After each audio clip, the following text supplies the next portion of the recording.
Welcome to your daily dose of Sunday School, episode 131.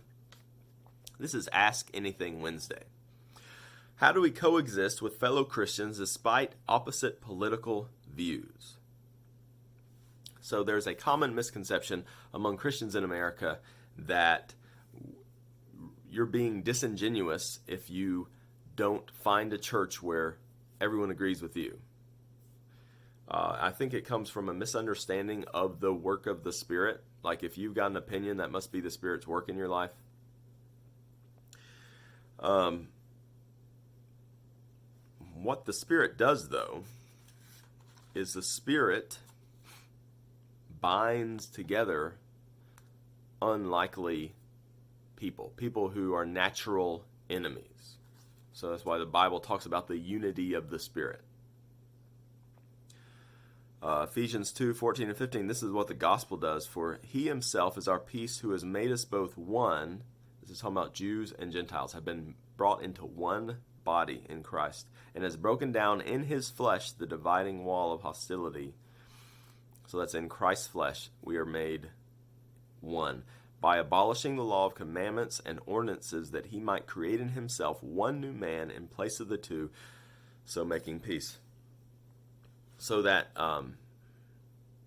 commandments and ordinances, that's the law. God set up a law dividing Jew and Gentile. And he, in Christ, has torn that down. So that was a legitimate division that in Christ, even that is torn down. So how much more, when you've come up with these, Republican, Democrat, how much more should that not be something that divides the church? Galatians 5:18 through 22 talks about the works of the flesh versus the fruit of the Spirit. Verse 20, it says that rivalries, dissensions, and divisions, that those are works of the flesh. That's natural human being, that we party up and we hate each other and we attack each other. That's the works of the flesh.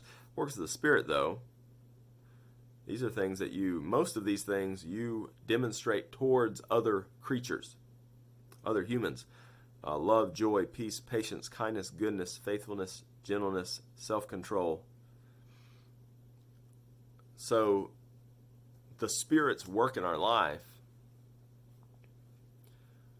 allows us to be in church with people that we can disagree with a lot, that we don't have a lot of natural things in common. But if you have Christ in common, that there's nothing else that even approaches him as being more important.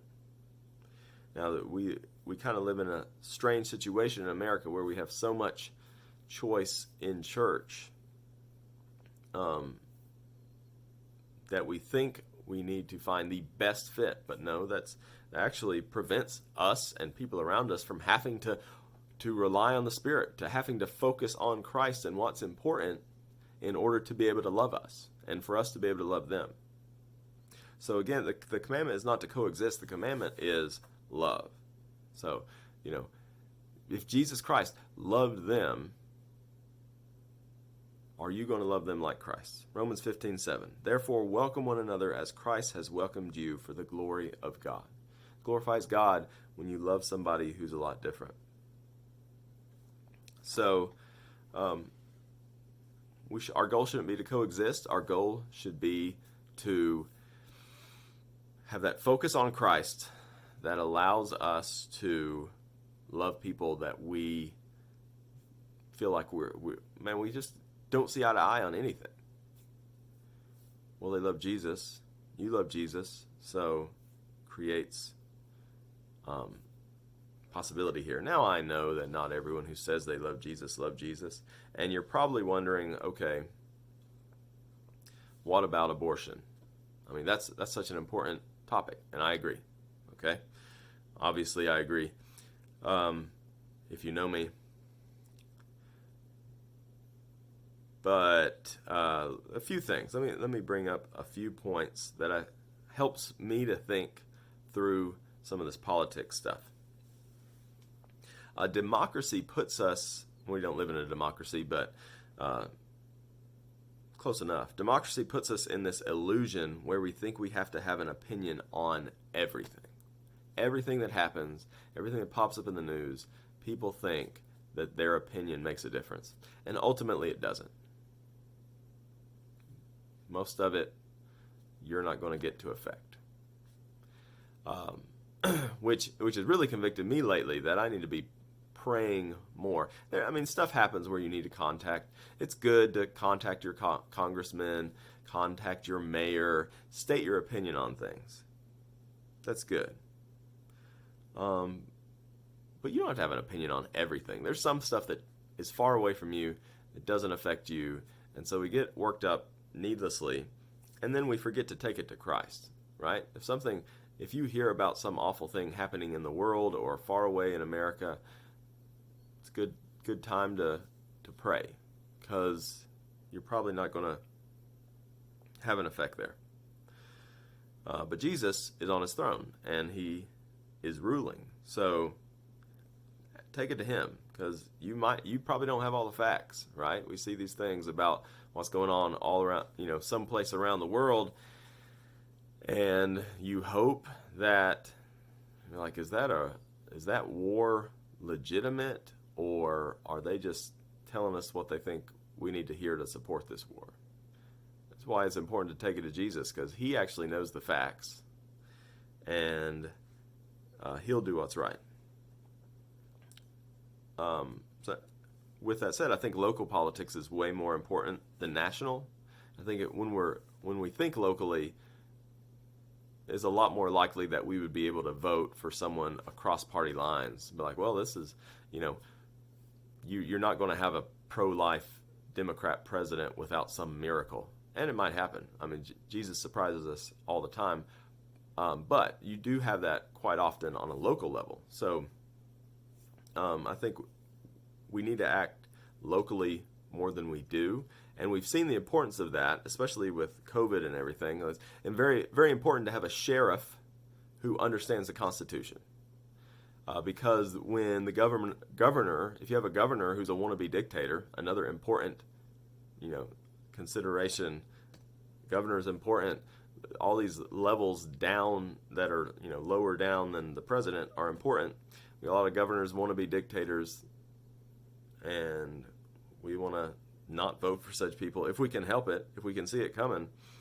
But then it's important to have a local sheriff who, when the governor says, oh, I've got an executive order, not a law, not passed by the legislative branch, and they say, oh, I'm going to tell the sheriffs to arrest people for this or that.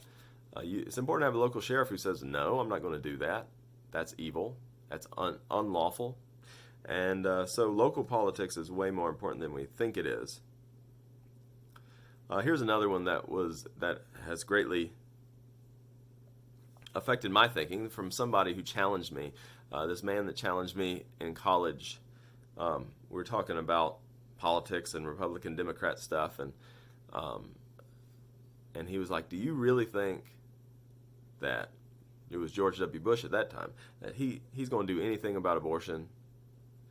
And I think he was, obviously he was right. He didn't really do anything about abortion, anything major. Most Republican politicians do not care about ending abortion.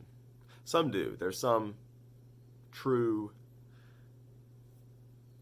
politicians who will do everything they can to end abortion. Most don't. And most don't take a stand on it.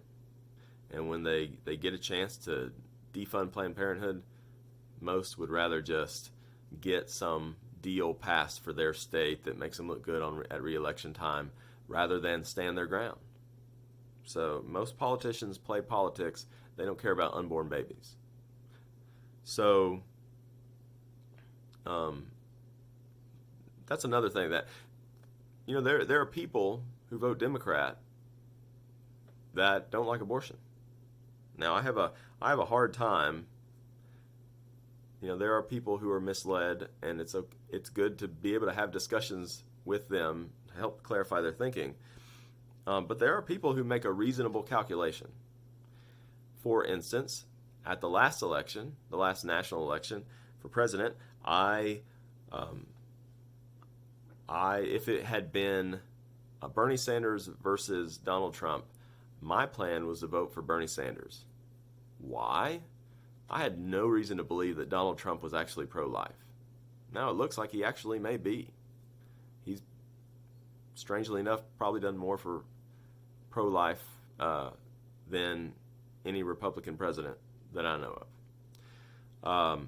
But not really thinking he was actually pro-life, because it was just like that year or something that he changed his view, maybe a little earlier. Bernie Sanders, I thought there was a good chance of him actually bringing some of our troops home. And so making that calculation, I was like, well, I could vote for him.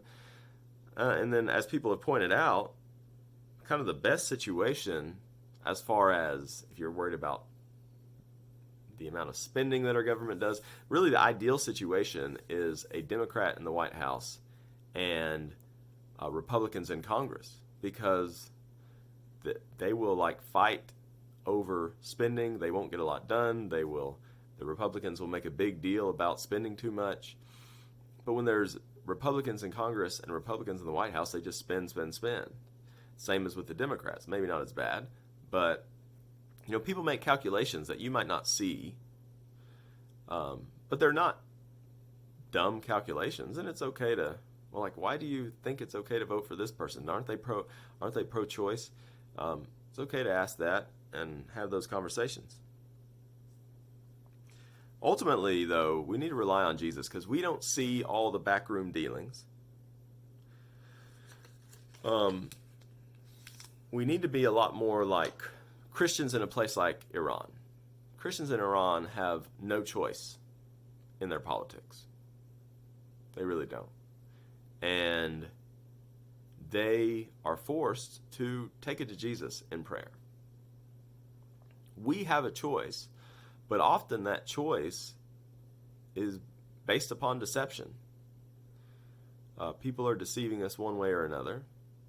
And then even when we think we're making the best possible choice, we end up voting for somebody who they say good things. Maybe they have a good voting record, but as soon as they're in the back rooms, I'm guessing that half of what our politicians do doesn't come to light, at least not immediately.